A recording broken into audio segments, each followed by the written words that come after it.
Oi gente, bem-vindos a mais um vídeo no meu canal. Eu sou a Nicole e aqui no meu canal você vai encontrar vários vídeos, alguns vídeos por enquanto, que falam sobre Deus, sobre como nós cristãos podemos estar cada dia mais próximos dele, como nós devemos também lidar com as nossas lutas, com os desafios na vida como cristãos e nos santificarmos cada dia mais e mais. Hoje eu gostaria de falar com vocês sobre um tema que é muito recorrente, inclusive desde o passado até a época contemporânea que a gente vive, é um tema muito presente para nós que somos cristãos, que é a idolatria.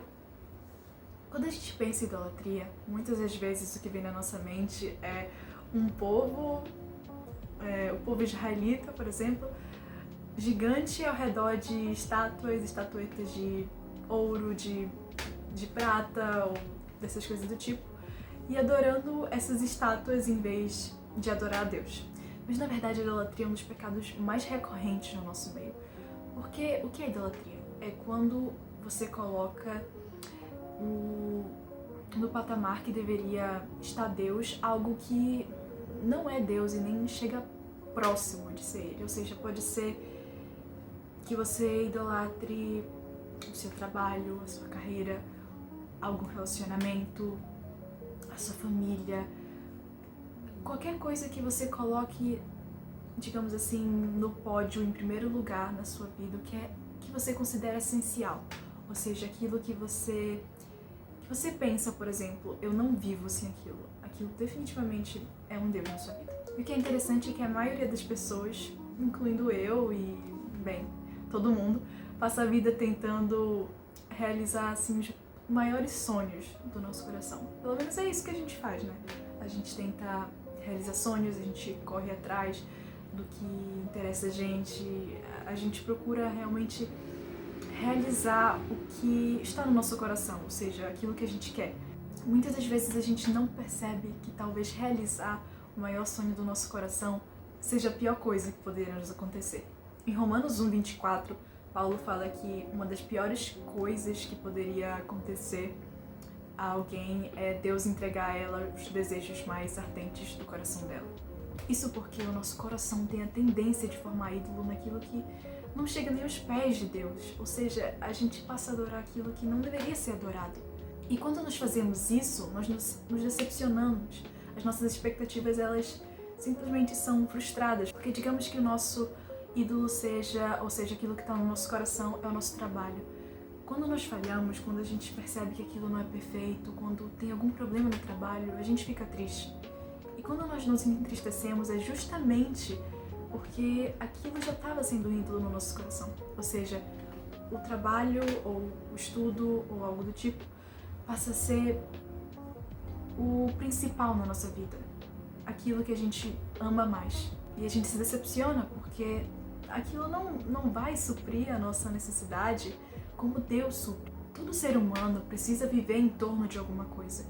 Algo que desperta a nossa imaginação, algo que nos faz brilhar os olhos quando a gente vê, algo que simplesmente não tem segredo, a gente ama aquilo de todo o nosso coração. Aquilo que nos dá esperança, aquilo que quando a gente acorda é a primeira coisa que a gente pensa, a primeira coisa que a gente começa a fazer. Sem a intervenção do Espírito Santo, isso nunca será Deus. Dois filósofos judeus que conheciam a Escritura de modo profundo afirmaram que a Bíblia é uma narrativa que praticamente vai demonstrar a luta contra a idolatria. E é isso, de verdade, porque quando a gente vai observar as histórias mais impactantes assim da Bíblia, histórias assim do Antigo Testamento, como a história de Abraão, de Moisés, de Jacó, muitos deles lutam contra os ídolos do coração deles. Um personagem que retrata bem isso é Abraão. Como a maioria dos homens da antiguidade, Abraão ansiava por um filho, por um primogênito, pelo seu herdeiro que desse continuidade ao seu nome. E o que é mais interessante é que Abraão ansiava por aquilo, passava-se os anos e anos, e ele estava querendo cada dia mais, ele esperava por aquilo, sabe? Era a esperança do coração dele, afinal Deus tinha dado Deus fez uma promessa para Abraão, que ele saísse da terra dele e assim ele transformaria a sua descendência em nações, então multiplicaria a sua descendência. E Abraão ansiava muito por aquilo. E então finalmente Deus dá um filho para ele e Abraão chama de Isaac. E é nesse momento que Deus pede para Abraão para abrir mão de tudo. Deus pede para Abraão abrir mão daquilo que ele mais amava, daquilo que estava no centro, ou estava começando a ficar no centro do coração dele, que era Isaac. Se Deus não intervisse na vida de Abraão, com certeza ele teria transformado Isaac em um ídolo, e então adorado mais ao próprio filho do que ao Deus vivo que tinha criado ele, que tinha dado o filho para ele. Então Deus pede para Abraão sacrificar o próprio filho. Abraão passa no teste, ele prova para Deus que ele ama ao Senhor mais do que tudo, até mesmo mais que o seu próprio filho, e Deus fala: agora sei que tu me ama mais que qualquer coisa no mundo. Deus sabia que Abraão amava mais a ele do que a Isaac, mas ele fez aquilo para provar a fé de Abraão, para provar para ele mesmo que Isaac não deveria ser o centro na vida dele, que sim, o Senhor deveria ser, Deus deveria ser. A gente vive num mundo que tem tanta distração e parece que é muito mais fácil a gente começar a estudar, começar o nosso dia, por exemplo, fazendo o que a gente mais ama, que muitas vezes não é lendo a palavra de Deus. E a gente esquece de Deus, a gente esquece de que Ele morreu na cruz por nós. A gente esquece daquilo que muitas das vezes a gente passou ouvindo durante a vida inteira. É muito fácil a gente se distrair em um mundo cheio de atrações. Muitas das vezes nós estamos tão absortos naquilo que a gente gosta que aquilo acaba virando um ídolo, sendo que é algo bom.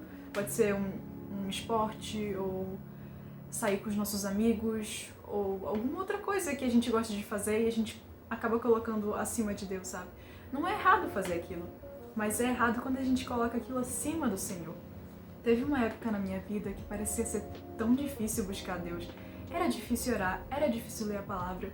Quando eu lia, eu esquecia, eu simplesmente não ficava, sabe, com a palavra de Deus na mente, porque tudo que eu fazia durante o dia, os meus estudos, a academia ou outra coisa que eu gostava de fazer, escrita, eu gosto bastante de escrever, então aquilo era mais interessante pra mim, sabe? Eu não conseguia adorar a Deus da maneira como eu deveria, buscar Ele em primeiro lugar, porque tudo começou a ofuscar a Deus, ofuscar o que é mais importante na nossa vida. Mas quando a gente passa a colocar os nossos desejos mais profundos do nosso coração, os nossos interesses, nossas faculdades nele, então tudo começa a se encaixar, tudo começa a nos dar paz no coração. Tudo que nós fazemos, quando nós colocamos as coisas, as nossas atividades, os nossos relacionamentos no lugar certo e Deus em primeiro lugar, e fazemos aquilo que devemos fazer para a glória dele, a gente começa a ficar mais... A gente começa a ter mais paz, a gente ficamos menos ansiosos, passamos a confiar nele, a não entrar em desespero, a não ficarmos ansiosos com o futuro. Depois do início da crise econômica global, em meados de 2008, foi observado que muitas pessoas que eram outrora bem-sucedidas e ricas passaram a se suicidar. E foi observado que elas se suicidaram porque o que dava mais esperança para elas, ou seja, alguma companhia, o dinheiro, elas perderam aquilo, elas perderam o que fazia elas viverem, ou seja, o que era o ídolo do coração delas.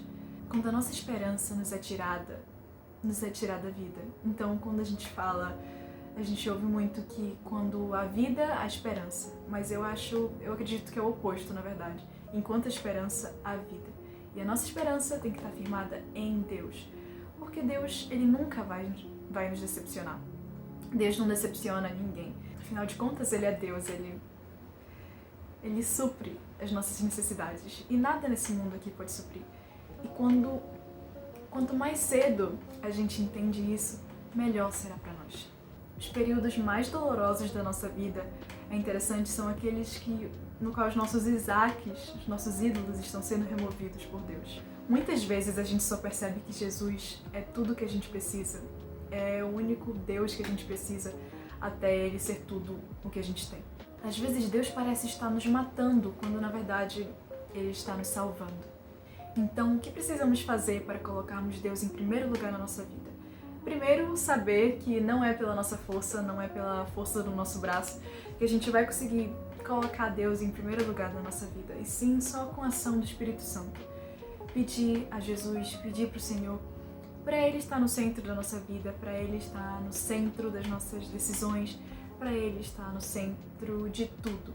Para Ele procurar nos dar um novo coração, um coração que coloque Ele em primeiro lugar, e então nós passaremos a entregar todas as esferas da nossa vida para Ele, e todas elas vão refletir a Cristo. No fim das contas, o que realmente importa é só Cristo. E também temos a responsabilidade de trabalhar por aquilo que realmente importa. Então, procurarmos ler mais a palavra, orarmos mais, lermos mais livros que falem sobre Deus, lermos mais livros que falem sobre o Senhor, que nos façam ser mais cristãos, sermos cristãos mais maduros, nos santificarmos cada dia mais e mais, procurarmos falar mais de Cristo e da sua obra, da sua misericórdia, do que Ele fez por nós, porque é muito fácil a gente colocar Jesus, Deus, em segundo plano.